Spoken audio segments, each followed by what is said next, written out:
perempuan itu dianggap aib. Kalau ada anak perempuan lahir, diambil, dikubur hidup-hidup. Coba, zaman jahiliyah perempuan bisa ditukar-tukar. Judi, kalau kalah kak pakai istriku satu malam. Itu perempuan zaman jahiliyah. Tugasnya hanya 3: dapur, kasur, sumur. Sumur, dapur, kasur. Kasur, sumur, dapur. Melahirkan hanya untuk dilahirkan. Dilahirkan hanya untuk melahirkan. Begitulah perempuan, tidak ada haknya sama sekali. Alhamdulillah turun Islam. Masyarakat waktu itu disebut masyarakat jahiliyah. Dan salah satu ciri masyarakat jahiliyah itu, perempuan diperjualbelikan, bahkan boleh ditukar-tukar. Maka perempuan bersyukur dengan adanya Rasulullah Muhammad SAW. Yang kedua, biasanya kita datang ke maulid ini, saya ceramah dari Sabang sampai Merauke, ya, selalu temanya, tadi saya ceramah juga di gedung keuangan, selalu temanya meneladani Nabi. Masalahnya ibu, bagaimana kau meneladani Nabi kalau sejarahnya Nabi kita tidak tahu? Ibu-ibu, ibu, siapa anak bungsunya Nabi? Apai? Hah? Siapa? Siti Fatih? Apai? Ayo, apa? Ayo, ibu. Siapa namanya anaknya Pak Jokowi yang jadi wapres? Siapa? Ditahu semua itu? Siapa namanya itu anggota DPR yang joget-joget? Siapa namanya? Kita tahu semua itu, padahal itu nanti di akhirat demi Allah tidak ada hubungannya sama kita. Siapa yang memberi kita syafaat? Muhammad sallallahu alaihi wasallam. Bayangkan kalau ada Nabi kita di sini, orang yang hidup selalu mengkhawatirkan kita, yang ketika sakaratil maut dia tidak sebut satupun keluarganya. Siapa yang disebut? Ummati, umatku, umatku, umatku. Jibril, kalau saya harus menghadap kepada Allah, bagaimana umatku nanti? Sampai di akhirat, di hari kebangkitan nanti, begitu beliau bangkit, buka matanya, dia gosok, ada Jibril di depannya. Siapa dulu dicari? Bukan bapaknya yang tidak pernah dilihat, bukan mamanya yang hanya 4 tahun bersamanya, bukan cucu kesayangannya Hasan Hussein, tidak satupun keluarganya dicari. Begitu bangkit, Jibril, hari apa ini? Jibril, hari kebangkitan. Aina ummati, mana umatku? Begitulah cintanya Nabi kepada kita. Lalu bayangkan seandainya ada Nabi di sini, ditanya siapa anak bungsunya Nabi, tidak ada yang tahu. Bayangkan sedihnya Nabi. Maka ini tujuannya maulid. Kita datang bukan mau dapat songkolo. Ada songkolo, alhamdulillah kalau ada. Tapi bukan itu tujuannya. Saya jelaskan dulu ini kak dominya. Kalau orang Bugis bilang kak dominya, orang Makassar bilang songkolo.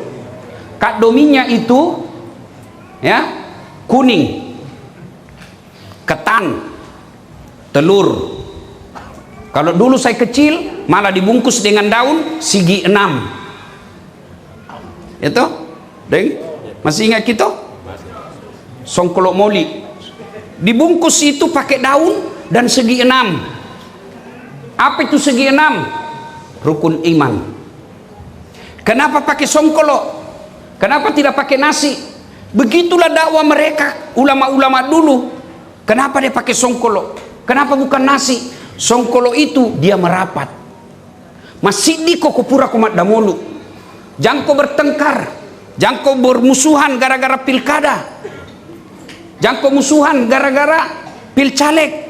Kau harus menyatu seperti songkolo. Kenapa tidak warna putih? Kenapa warna kuning? Karena kuning itu menyimbolkan emas. Tidak ada orang tidak suka emas. Ya tuh ibu? Mau ke emas ibu? Lihat itu. Tidak ada orang tidak suka itu emas. Maka diharapkan setelah kau dengar sejarah Nabi, kau menjadi umat Islam yang semua orang suka sama kamu. Kemudian ada telur. Kenapa pakai telur? Kenapa tidak pakai kelapa? Kenapa tidak pakai apa itu? Mangga. Kenapa telur di dalamnya? Karena diharapkan kalian semua sebagai bibit penerus Islam.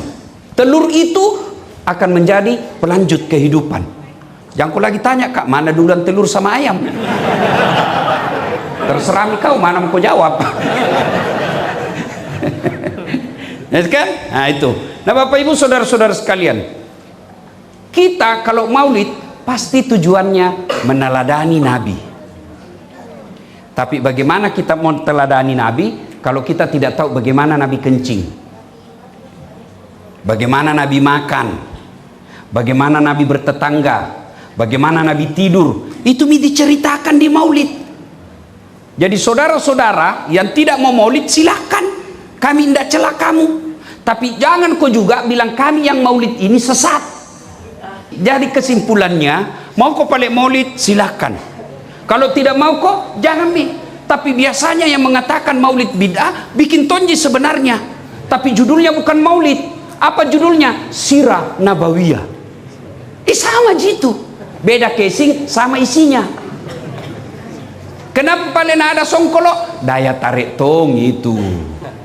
Supaya datang ki. Itu barakat itu songkolo ini. Telur berapa harganya satu ini? Paling 1.000, 2.000. Tapi ibu-ibu paling jago kalau harga. Itu paling 2.500. Tapi lihat nanti biar orang kaya berebut tong. Iya toh, itulah barakahnya sokok mulu.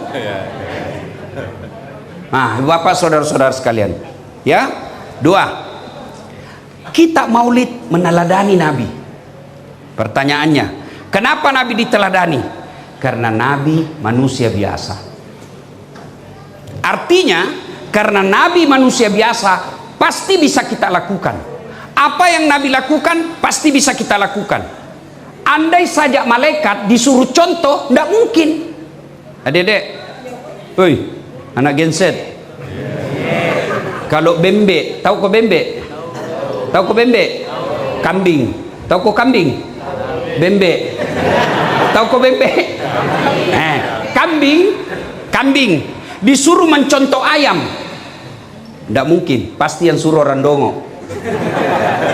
Kenapa? Tidak mungkin tahu kambing disuruh mencontoh ayam. Kenapa? Tidak sama tahu. Anjing disuruh menggonggong bisa. Kambing disuruh ngembe cocok. Ayam disuruh kokok benar. Kenapa? Memang di situ keahliannya. Kalau manusia disuruh mencontoh Nabi pasti bisa. Kenapa? Nabi manusia. Kalau kita disuruh contoh malaikat, tidak mungkin bisa. Kenapa? Malaikat tidak suka perempuan. Kita, empat lagi nama masih mau ki. Mak Nabi jana dengar mama DC. Iya toh? Jami dulu bagi-bagi tuh kodok.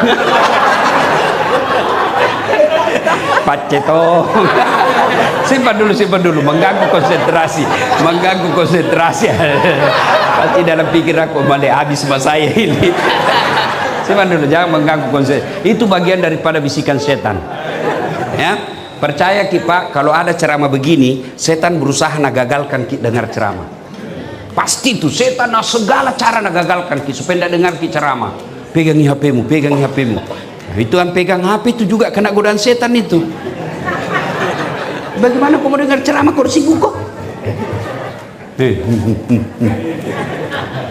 Sudah dikasih tahu masih tahu nak pegang?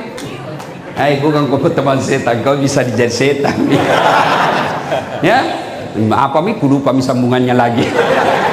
Jadi Bapak Ibu saudara-saudara sekalian, kalau malaikat kita disuruh contoh malaikat, tidak mungkin. Malaikat tidak makan, malaikat tidak tidur, malaikat tidak minum, malaikat tidak suka uang.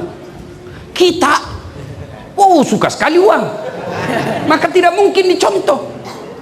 Muhammad sallallahu alaihi wasallam manusia biasa, pasti bisa kita contoh. Superman tidak bisa kita contoh. Kenapa? Karena peleng karton. Lagi pula salah cara pakai celana. Masa di luar celana dalamnya? Iya toh. Nah, maka saudara-saudara sekalian, Nabi Muhammad pasti bisa kita contoh karena beliau manusia. Meskipun beliau manusia, tapi diberikan keistimewaan. Siapa yang berikan? Allah Subhanahu wa ta'ala. Dia betul Rasulullah manusia biasa. Betul manusia biasa. Kita sama sama Nabi. Nabi tidur. Kita juga tidur. Tapi Nabi sedikit tidurnya. Kita sedikit-sedikit tidur. Ya. Nabi kita makan. Nabi juga makan. Tapi Nabi kalau makan berhenti sebelum kenyang, makan setelah lapar. Kita sedikit-sedikit makan. Beda sedikit sama Nabi kita. Ya. Kita berkeringat. Nabi juga berkeringat. Cuma keringatnya Nabi jadi parfum. Harum. Keringatnya Nabi diperebutkan para sahabat. Keringat tak? Cium aku sendiri. Tapi yang pasti mampu kita contoh. Nah, apanya kita contoh Nabi? Satu, Nabi itu Bu, sebelum lahir menderita Mi. Coba, masih dalam perutnya meninggal Mi bapaknya, yatim Mi. Sehingga kita dulu orang Bugis ada keyakinan kalau ada meninggal dalam rahim ibunya, meninggal bapaknya, bisa mengobati becek. Tahu gitu becek kan? Itu yang ada becek yang di sini tuh ayah kadang dia bilang kalau anak mati bapaknya dalam rahim, mati bapaknya, obati matata. Tidak tahu benar atau tidak, tapi tidak pernah kubuktikan. Itu. Nah, lahir Nabi hari kedua setelah lahir, ambil Mi ibu susunya, Halimatus Sa'diyah. Berapa lama di ibu susunya? 4 tahun. Tahun keempat Nabi usianya, bawa kembali ke ibunya bersama Aminah.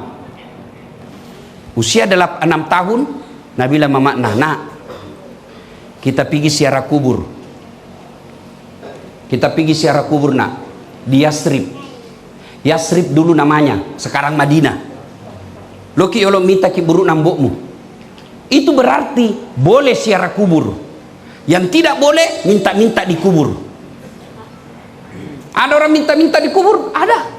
Saya masih ingat waktu ku kecil dulu. Kalau pengantin baru tuh suruh pakai kemeja baru, lipas sakbe, suami istri datang itu dibawa sama bapaknya, pergi ziarah kubur neneknya. Oh ambo, engkau tuh kasih apomu, silalo na boting, ilo doang ngi kasih nama lampe sungena. Ada? Pak, itu cucumu kasihan, baru pengantin, doakan panjang umurnya, murah rezekinya. Kenapa orang mati diminta doakan ki? Tak balik orang hidup doakan orang mati, bukan orang mati doakan ki. Nah, sudah ziarah kubur, balik Nabi, balik Mi. Ingat Bu, kakeknya Nabi Abdul Muttalib termasuk tokoh disegani di Mekah. Banyak juga pesuruh pegawainya. Disuruhlah menemani Aminah beserta Rasulullah pergi ziarah kubur. Pulang dari Yasrib, di desa bernama Afwa, desa Afwa namanya, malasai makna Nabita. Aminah sakit, lalu sakit panas, demam, meninggal. Usianya Nabi waktu itu Pak 6 tahun. Meninggal ibunya Fatimah, Nabi sampai sedih dan pingsan. Beberapa saat beliau pingsan, akhirnya direndam di air, baru dia bangun. 6 tahun ibu yatim piatu nih. Ada di sini 6 tahun yatim piatu? Ada? Tidak ada, Ustaz. Ada? Angkat tangan tak? Siapa yatim piatu usia 6 tahun? Tidak ada toh? Nabi 6 tahun sudah yatim piatu. Diambil sama kakeknya Abdul Muttalib. 2 tahun bersama kakeknya, meninggal lagi kasihan. 8 tahun Nabi meninggal kakeknya, diambil oleh pamannya Abi Thalib. Dipanggil sama Abi Thalib. Usia 12 tahun Nabi sudah mulai dagang, berdagang ke Syam, itu Syria sekarang, itu Lebanon sekarang. Jalan kaki itu Pak, pakai onta, kadang naik di onta, kadang turun. Sampai di Syam ada pendeta namanya Bukhairah. Dari kejauhan dia lihat goyang Nabi, diikuti di atas onta. Kemana itu Nabi? Diikuti oleh awan. Nabi Bu tidak pernah disentuh secara langsung matahari. Masya Allah. Pendeta Bukhairah dari dalam gereja dilihat, ini kitab pernah dijelaskan dalam Injil. Ini ciri-ciri kenabian. Jadi orang pertama yang mengenali kenabiannya Nabi adalah seorang pendeta, namanya pendeta Bukhairah. Dia panggil Abi Thalib, Amurena Nabita. Abu Thalib, besti. Itu kalau saya cekeli, selesai kok. Karena kenapa? Ini pendeta Bukhairah penasaran Ki. Ada 3 tanda-tanda kenabian menurut Injil Barnabas. Ya, pertama dinaungi oleh awan. Yang kedua namanya Ahmad. Dia tanya Abu Thalib, apamu ini? Kemanakanku? Siapa namanya? Ahmad. Muhammad. Ciri kedua masuk. Penasaran, nah panggil Ahmad, ta'al sini, bisa saya lihat belakangmu? Dia buka belakangnya, langsung dia bilang, ada baba. Tahu bahasa baba toh? Beda tong kope. Kalau kope itu begini. Beda tong tompel. Kalau tompel di sini baba. Saya ada babakku. Ada babakku saya di belakang. Tapi dia tidak di sini saya babakku ini. Jadi kalau saya meninggal nah hilang kepalaku, bisa kan ditandai. Ada babaknya di belakang. Ya kan? Nah, akhirnya pendeta Bukhairah yakin ini nih Nabi akhir zaman yang dijelaskan oleh kitab kami. Lalu dia panggil Abu Thalib, bawa cepat pulang ini kemanakanmu. Kalau nak dapat orang Yahudi nak bunuh. Balik. Kemudian usia 16 tahun Nabi sudah mulai berperang. Coba. Usia 16 tahun kita sekarang main game.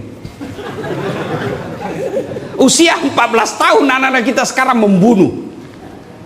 Itu di Konawe 14 tahun dia bunuh anak-anak. Nabi usia 16 tahun berperang. Tapi beliau bukan maju di depan. Apa tugasnya? Bukan perang waktu itu, perang membela agama, karena belum ada agama Islam waktu itu. Perang antar suku, perang kelompok. Di mana biasa terjadi perang kelompok? Ya, kan dia ada. Ya kan? Dulu waktuku masih sekolah Kelapa 3. Ya kan? Sekarang tidak ada semua itu. Ya, sudah. Apa tugasnya Nabi waktu perang waktu itu? Tugasnya menyediakan anak panah. Nah, usia kemudian 25 tahun mulailah ada seorang janda Mekah. Kenapa kita langsung bilang bah? Janda paling kaya di Mekah. Namanya Khadijah. Khadijah setiap saat dia selalu puji Muhammad di depannya. Sekretarisnya namanya Nafisah. Apa Nabi bilang Khadijah? Ini pegawai tak ini Muhammad baik kita wadi. Jujur Ki. Baru selalu untung. Setiap dia bawa dagangan pasti untungi. Jujur dan bagus-bagus tong kulihat. Ya kalau bahasanya anak muda ya gemerak-gemerak tong. Nah, Nafisah tahu, oh ini Khadijah, nasukai pegawainya. Maka pada saat itu Nafisah menjadi tim sukses. Tapi bukan tim sukses pilkada. Nah, datangi Muhammad. Muhammad, apa? Kau tahu? Tidak. Memang belum aku kasih tahu. Dalam buku tidak ada begini. Ini bahasa aku tonji ini, betul? Ya. Apa? Bagaimana menurutmu kalau ada perempuan suka kok? Dia bilang, sembaran ini. Betul kak? Alhamdulillah. Tapi ini perempuan lebih tua dari kau. Dia bilang, tidak masalah Ji.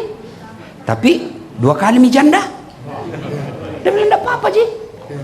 Tapi dia bosmu. Dia bilang, tidak apa-apa. Yang jadi masalah, betul karena suka kak. Dia bilang, tanam aku cikali. Tanam aku. Nakip pun urusan. Pergilah kepada Khadijah. Bunda, apa? Kita oke? Enggak. Kami belum pakai ikut. Apa? Bagaimana kalau ada laki-laki suka sembaran ini? Betul kak? Betul. Iya. Alhamdulillah. Tapi dia lebih muda dari bunda. Tapi tidak ada masalah. Tapi dia pegawai tak. Tidak ada masalah Ji. Yang jadi masalah, betul karena suka kak. Nah bilang, tanam lagi. Ini disebut tim sukses yang menjaga kedua belah pihak. Tidak mempermalukan kedua belah pihak. Beda tim sukses pilkada. Saya waktu lihat itu orang protes soal caleg, saya bilang dupa kok. Bahasaku ndapa mako. Kenapa? Karena kau pilih karena nak sogok kok. Kan sebelum pil caleg dulu itu setiap saya ceramah tabligh akbar, jangan kau terima 300.000. Kau tidak kaya kalau kau terima 300.000. Kau tidak miskin kalau kau tolak 300.000. Tapi yang pasti kalau kau terpilih itu yang bayar kau, jangan kau heran dia akan hancurkan negaramu. Kau lihat mi sekarang, baru mah kau. Mau kau. Jangan kau heran kalau dia joget. Kau memang artis. Artis kau pilih, ya wajar lah kalau dia joget-joget. Apa? Yang baik adalah ambil kau pelajaran tahun ini, ingat kau terus 2029 nanti jangan kau lagi menerima sogo. Itu jalan keluar yang terbaik. Bukan bakar anggota DPR. Dia itu kasihan orang, tidak ada salahnya meninggal 5 orang di Makassar. Akhirnya ada orang menjadi janda, meninggalkan anak yang masih kecil. Demi Allah yang ikut membakar dan menyebarkan berita bohong itu, kamu bertanggung jawab nanti di akhirat. Ya, apalagi kalau kau sebarkan itu berita bohong. Benar saja kalau Islam mengancam keselamatan, tidak boleh kau sebarkan. Itu benar, itu berita. Tapi kalau kau yakin ini bisa rusuh orang, dosa kalau kau sebarkan. Apalagi kalau memang berita bohong.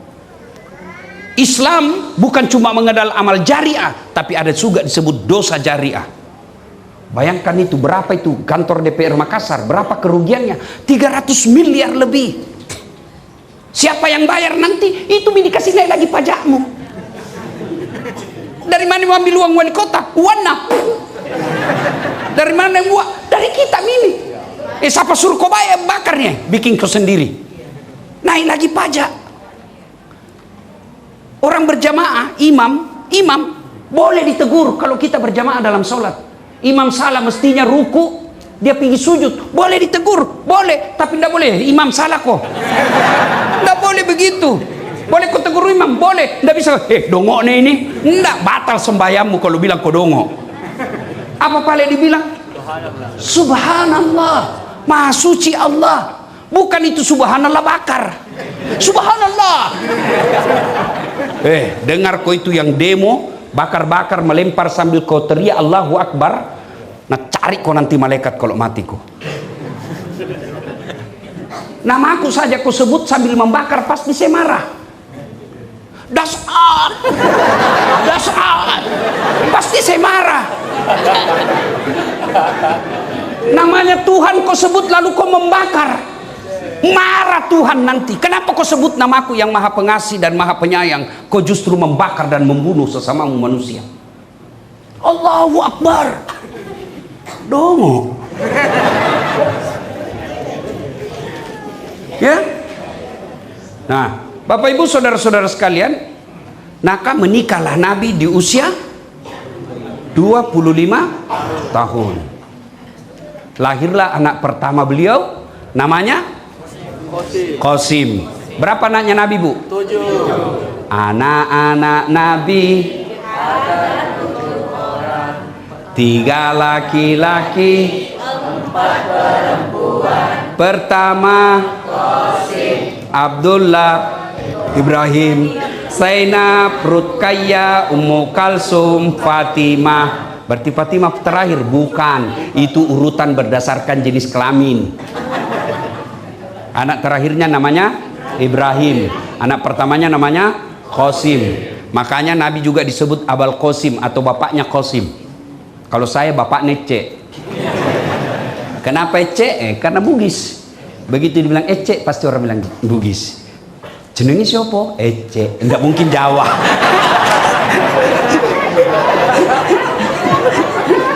Ya? Nah. Kemudian di usia 25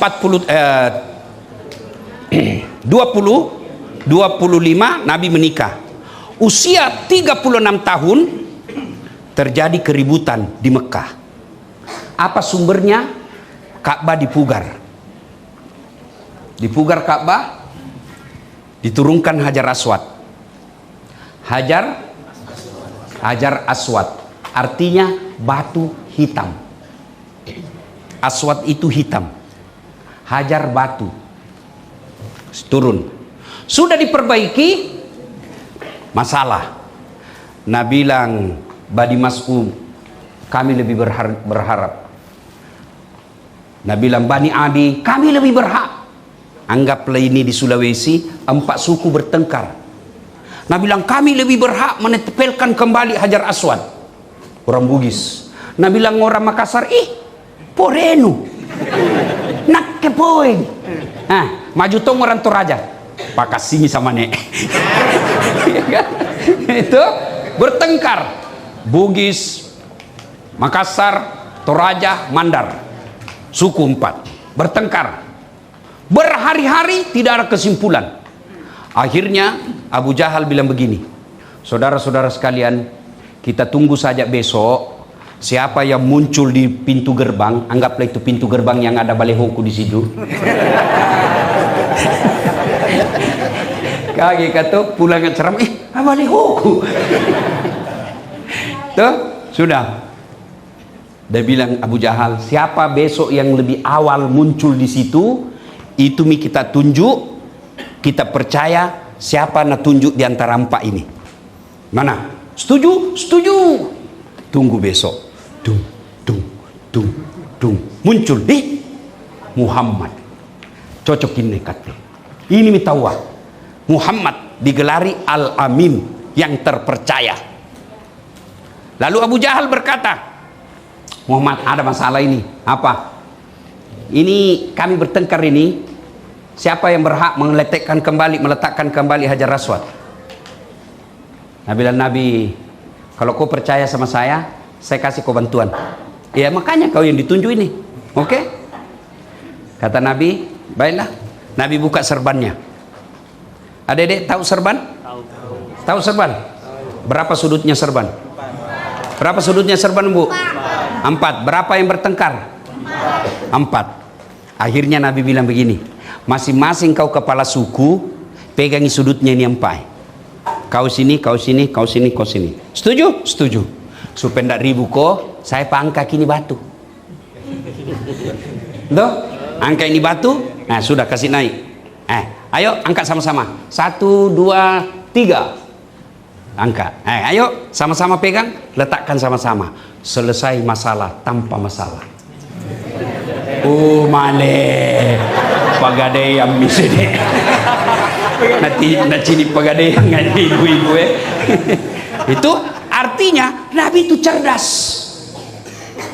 Nabi disebut ummi, tapi tidak bodoh. Ummi artinya tidak tahu membaca dan menulis. Kenapa disebut tidak tahu membaca dan menulis? Kenapa Allah tidak memberikan pengetahuan membaca dan menulis? Untuk menghindari fitnah bahwa Quran tulisannya Muhammad. Terbukti Nabi tidak bisa menulis, tidak bisa membaca, tapi tidak berarti bodoh. Nenekku tidak tahu menulis, tidak tahu membaca, tapi uang nah hafal. Itu tidak berarti tahu. Penting jangan diajar membaca. PEP tambah pepep, SOSO, pepso, dedente, apa bencana? Odol. Ya kan? Sudah. Nah, dan seterusnya, panjang cerita. Nah, sekarang apanya yang dicontoh Nabi? Satu, mari kita contoh Nabi. Perempuan kata Nabi gampang sekali masuk surga. Sholat, puasa Ramadan, dia jaga harga dirinya, dia taati suaminya, tadahulul jannati bisalam, masuk ke surga dengan penuh keselamatan. Mana kamu mau? 4G. Tapi kata Nabi, yang menyebabkan perempuan gampang terpelincir masuk neraka karena tidak bisa jaga lisannya. Ini penyakitnya perempuan. Datang saja pengajian begini macam lah gitu. Dudui tapi naliati orang sinis.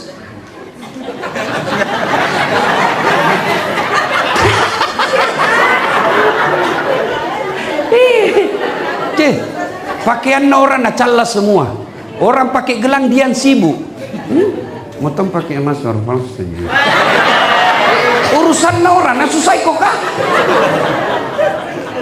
Bu, kalau ada kita dapat begitu kumpulan tinggalkan.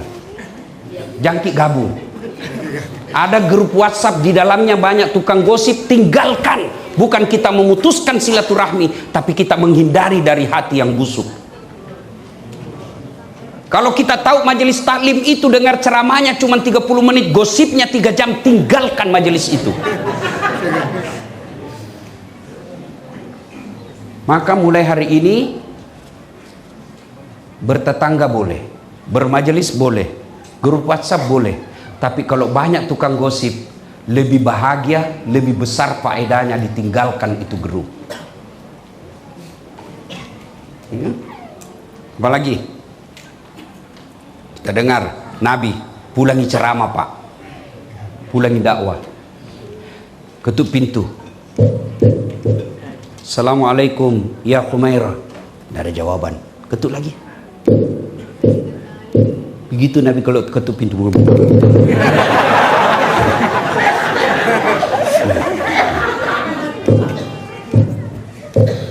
Assalamualaikum ya Khumairah, tidak ada jawaban. Ulang lagi. Assalamualaikum ya Khumairah, tidak jawaban. Nabi bilang, oh tidur di kodong istriku. Nah ambil serbannya ibu, nah buka, tidur di depan pintu pak. Nabi ini pak, Nabi pak, sholatnya bagus, ibadahnya baik, dicintai oleh Allah, bahkan Allah haramkan masuk surga Nabi yang lain sebelum beliau masuk surga. Tidur di depan pintu, tidak mau ganggu istrinya. Bangun istrinya, buka pintu, Nabi kaget. Apa dia bilang Nabi? Ya Khumairah, maafkan saya, terlambat kak pulang tadi malam, sehingga saya tidak bisa temani kau tidur di dalam kamar. Masya Allah. Ada suami begitu di sini. Bagaimana Pak Polis? Ada. Ada. Berdoa mudah-mudahan kita semua bisa menghargai istri. Bukanlah laki-laki kata Nabi, bukan bagian dari umatku suami yang tidak pandai memuliakan istrinya. Biasa mama Nece itu mengadu sama mamaku. Kenapa itu Ustaz? Semua mau dia urus pakaiannya. Tidak pernah kita dikasih kesempatan. Karena memang saya begitu. Kenapa? Saya baca Barasanji. Coba baca Barasanji. Nabi Muhammad, beliau sendiri yang bersihkan tempat tidurnya. Beliau sendiri yang sediakan sarapannya. Beliau sendiri yang jahit pakaiannya. Beliau sendiri yang cuci pakaiannya. tapi jantung kau sudah dengar ini, Bu.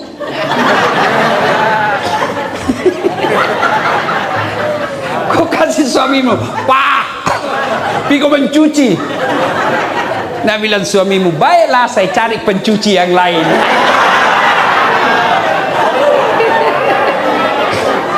Ya, Masya Allah. Itu Nabi Pak mah tidak pernah menyakiti hati istrinya. Kalau dia tidak suka makanan, dia tidak celah, tetap dia makan. Mau kita tahu sakit hatinya perempuan, suri masak baru ndak makan. Saya setelah tahu, setelah ada istri, ternyata masak marah sekali tuh perempuan. Kalau sudah masak ndak dimakan. Kalau tun ibu tidak nak makan makanan suamimu, periksa tongi. Siapa tahu kau tidak tahu seleranya. Kenapa ndak nak makan suamiku? Bisa jadi ndak jaga perasaanmu. Kenapa? Karena kalau dia makan dan kecut mukanya, begitu Rasulullah tidak mau melukai perasaan istrinya. Dengar gini Pak, biasanya kita mau punya istri seperti istrinya Nabi, baru kita tidak bersifat Muhammad. Mau seperti Khadijah, baru dia Abu Jahal. Tenang kau, ku bela ini malam. Jatuh kau mau merasa suami Nabi Muhammad, baru kau buka Khadijah. Tenang kau Pak, ku bela kau. Nah ibu bapak saudara-saudara sekalian, kita mulai kebaikan contoh Nabi dalam rumah tangga. Ya, kalau kita tidak senang, sabar. Jangan bertengkar tiap hari. Kalau orang kaya bertengkar, masih dibilang enak makannya, bagus mobilnya, mewah rumahnya, kemana saja dia bisa naik pesawat bisnis kelas. Meskipun dia bertengkar, paling tidak enak aduannya. Kalau kita yang ngontrak-ngontrak, jelek toh suami. Istri tak juga busuk buluna. Bocor rumah, makan seadanya, bertengkar kok lagi terus. Apa itu kau dapat? Dunia menderita, akhirat lebih-lebih. Dan heranku saya tiap hari bertengkar, hamil lagi.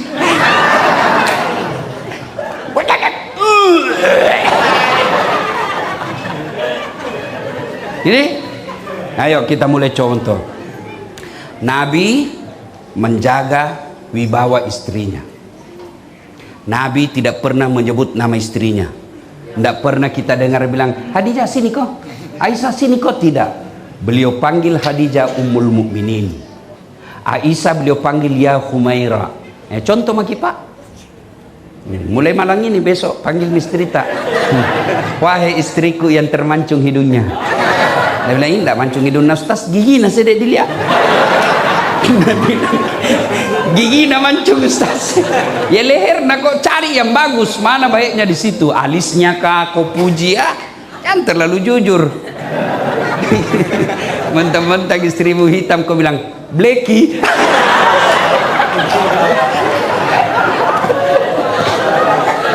Kan? Nah, ayo. Bagaimana? Kenapa rumah tangga ibu? Dengar dulu. Kenapa rumah tangga suami istri tidak saling menghormati? Coba. Hah? Satu Pak, mulai sekarang jangan kau panggil nama istrimu dengan nama. Panggil nama khusus. Minimal kau bilang mamanya. Siapa nama anak pertamamu? Misalnya saya, Ece. Saya panggil mamanya Ece. Enggak, saya panggil Nora. Sini kok. Wih, kasar kamah. Panggil itu. Itu budaya orang Bugis dulu. Maka ada makna Yuati, ambokna beduh, ambokna lah kemang, ya toh, menghargai. Masa suaminya orang kau panggil kita? Terserah kita Pak, tetanggamu. Suamimu terserah kau. Siapa gaji kau? Siapa belikan kau rumah? Ini biasa perempuan kadangkala tidak masuk di akalku. Marah sama suaminya, nah suruh pilih. Marah sama mertuanya, kurang ajar. Datang mertuanya, bengkok terus mukanya. Kapan kita datang mak? Baru kapan kita pulang?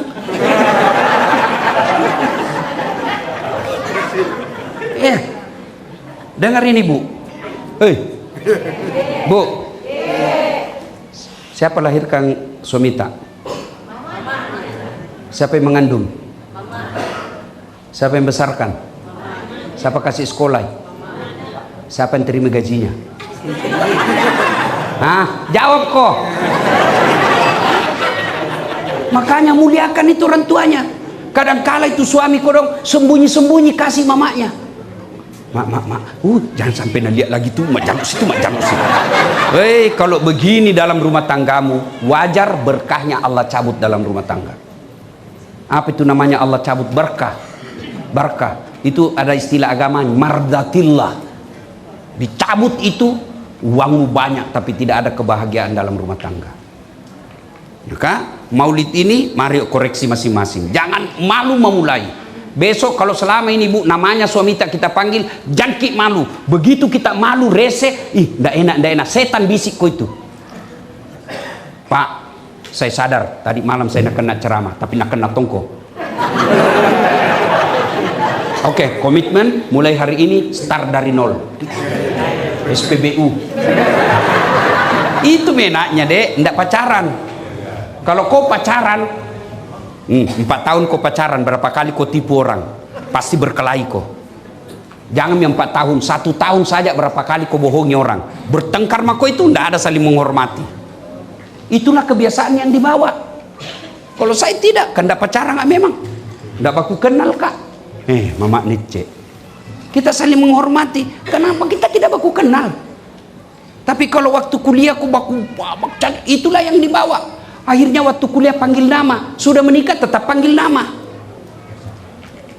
Mulai dalam rumah tangga, tidak mungkin kita bisa mulai bahagia kalau dalam rumah tangga rusuh.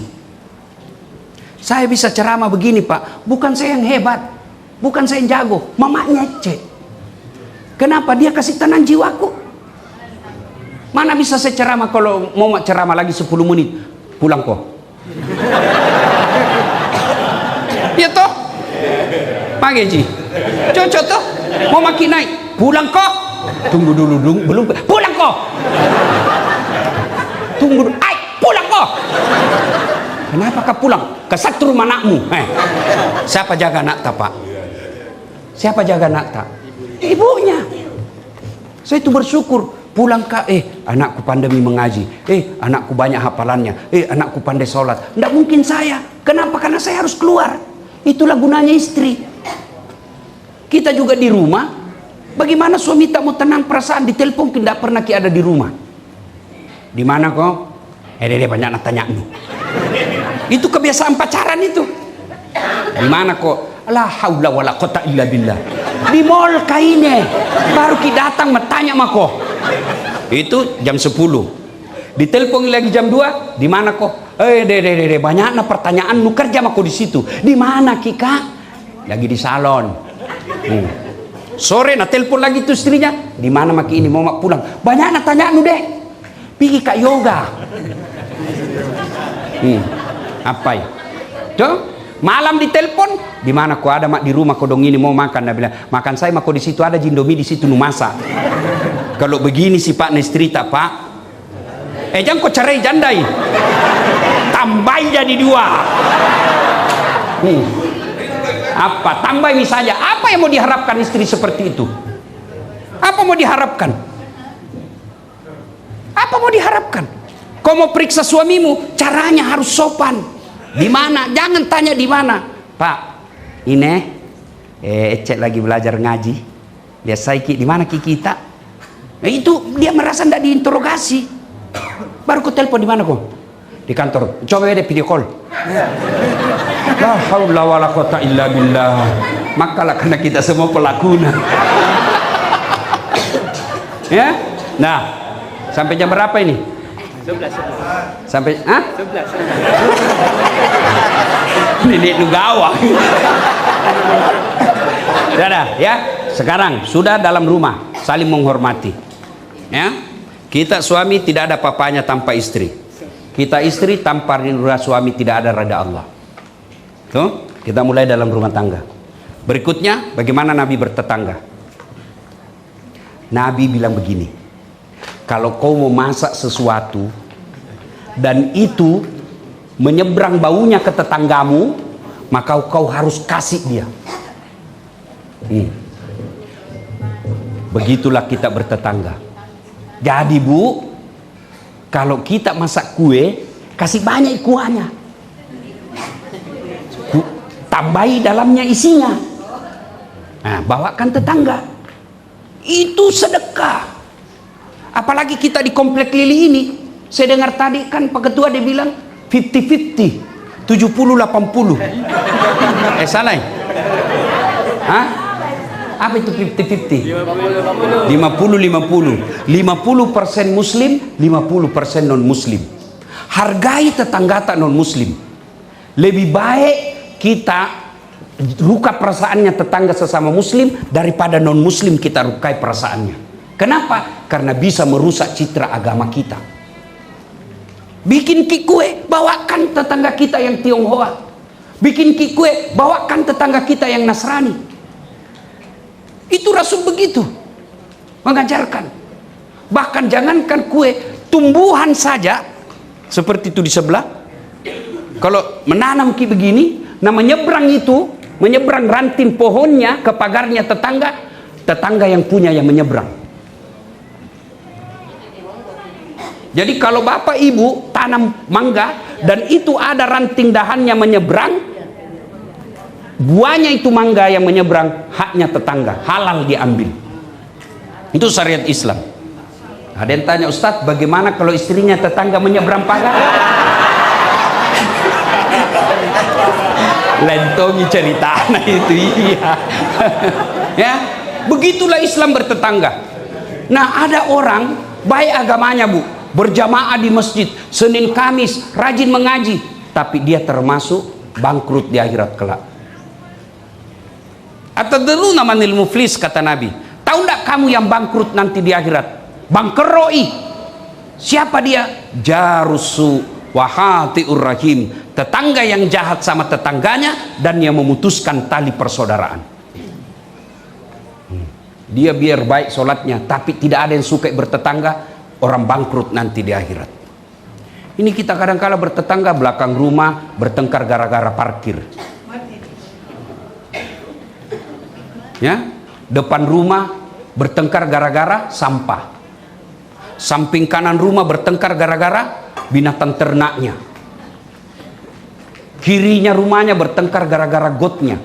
Orang begini biar kau rajin berjamaah, kamu tidak ada nilainya di hadapan Allah. Itu Islam itu sangat. Kenapa orang Bu kalau berjamaah, Bapak coba lihat, kalau berjamaah, kenapa Nabi menganjurkan kalau kau pergi berjamaah di masjid pakai kau parfum?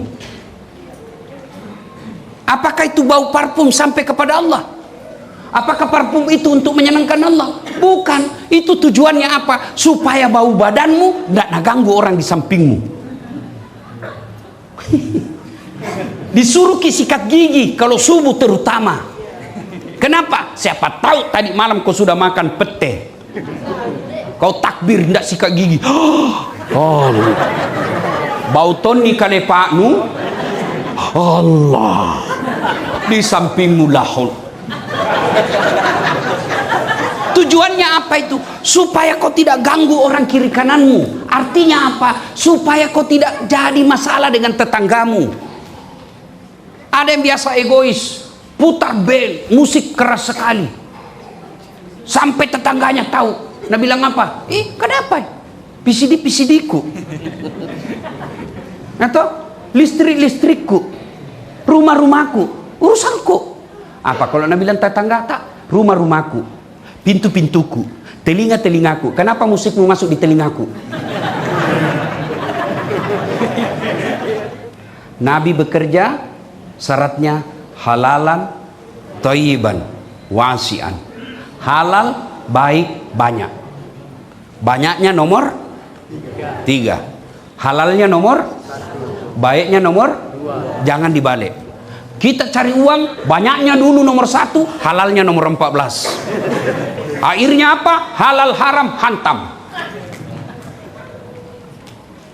Jangan sampai kita cari nafkah menghalalkan segala cara. Nabi penuh kesusahan hidupnya, tapi tidak pernah kita dengar Nabi minjam duit. Hati-hati yang suka pinjol. Berapa banyak rumah tangga berantakan gara-gara pinjol, pinjaman online. Dan menjengkelkannya, saya natagi, Ustadz, saya mau menghindar dari riba. Riba tuh pakai dulu bahasa agama. Saya sudah kesana kemari berusaha mencari, tapi tidak ada Ustadz. Maukah Ustadz merenangkan bimbang saya supaya saya terhindar dari riba? Ya, apa yang bisa saya bantu? Bayarkan nggak kesian utangku. Kalau male, ku doakan bagi saja lunas. Dan banyak begitu. Kenapa kita ngutang, Bu? Bukan karena tidak ada rezeki dari Allah, tapi karena selera hidup tak terlalu tinggi. Kalau ada beban hidup tak, jangan lalu berusaha ngutang. Lebih baik jual sesuatu yang bisa dijual. Tidak biasa-biasa, dia bilang ada utangku, jual di HP-mu. Ada utangku 1 juta, jual HP-mu. Jangan juga keterbiasa ambil utang. Utang itu kata Nabi, 1 membuatmu pembohong. Ada mi? Nah biar bau uang ini tidak ada kasihan. Bohong aku itu. Bilang kau kalau bapak nak cari bilang kau tidak ada. Kau bohong, anakmu juga wajar bohong. Yang kedua, utang itu membuat kamu langkah kakimu pendek. Mau kau pergi warkop, iya ada. Jangan ini, enggak jadi mau kau sedih. Ya kan? 3, utang itu memutuskan silaturahmi. Karena orang yang tadinya kau pinjam uangnya baik-baik, natagi tidak mau, akhirnya bisa kau bertengkar. Waktu dikasih pinjam uangnya, dia bilang, Ustadz adalah malaikat hidup penyelamatku. Sekalinya ditagih, dia bilang, Ustadz seperti malaikat pencabut nyawa. Ya. Contoh, selera hidup yang membuat utang. Jilbab. Beli jilbab boleh. Pak, belikan saya jilbab. Nah, belikan maki suami tak jilbab. Sudah beli jilbab yang jadi masalah. Apa itu? Nah, bilang, Pak, masa ndak serasi jilbabku sama tasku? Dibelikan mesin tas. Sudah dibelikan tas, nah bilang, baik tong itu kalau serasi dengan sepatuku. Sudah itu dilengkapi, nah bilang, Pak, nah hafal mi orang ini, belikan nggak lagi. Nah, akhirnya berujung pada utang. Nah, Bapak Ibu Saudara-saudara sekalian, banyak yang ingin kita sampaikan, tapi waktu jualah yang membatasi kita.